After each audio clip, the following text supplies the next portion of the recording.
है परमात्मा से मिलने का, जिसको मंत्र कहते हैं, मंत्र, उसका हमेशा ध्यान करना चाहिए और हम हमेशा उसको जपन करना चाहिए।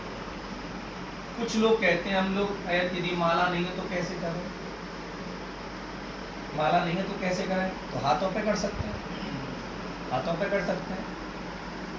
अगर हम पे हाथों पे काउंट ना हो तो किसने कहा है कि आप काउंट करो, जितना नाम जप लोगे उतना ही तुम्हारे लिए फायदा है, जितना नाम जप लोगे तुम्हारे लिए फायदा है, जितनी तुम भक्ति कर लोगे वो तुम्हारे लिए फायदा है।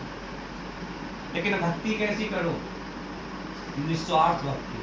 बेटा कैसी भक्ति करनी चाहिए, निस्वार्थ भक्ति का मतलब क्या है, बिना स्वार्थ की भक्ति करना चाहिए, उसमें कोई स्वार्थ नहीं होना चाहिए।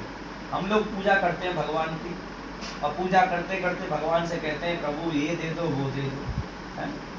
हम लोग माता रानी की पूजा कर रहे हैं, माता रानी के मंदिर में गए हैं, माता रानी से कह रहे हैं हे माता रानी मेरे बेटे का विवाह करवा दे या मेरे घर में एक पोता दे दे, मैं तेरे इस मंदिर में टहल लगवा दूंगी पूरे में।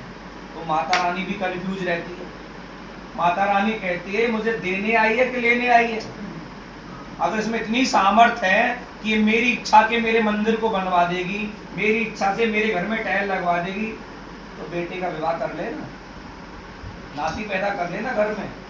तो कभी भी भक्ति में स्वार्थ नहीं होना चाहिए। मान के चलो आप किसी दुकान पे गए हो और दुकान वाले से आपने कोई सामान खरीदा और तुमने उसको पैसे दे दिए, तो कोई संबंध रहा आपका दुकानदार का?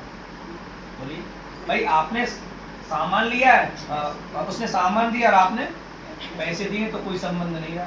संबंध तो तब दिखता है कि वो आपको सामान भी दे देवे और तुमसे कहे नहीं नहीं पैसे का क्या करेंगे, तुम तो हमारे अपने ही हो, तुमसे क्या पैसा लेना।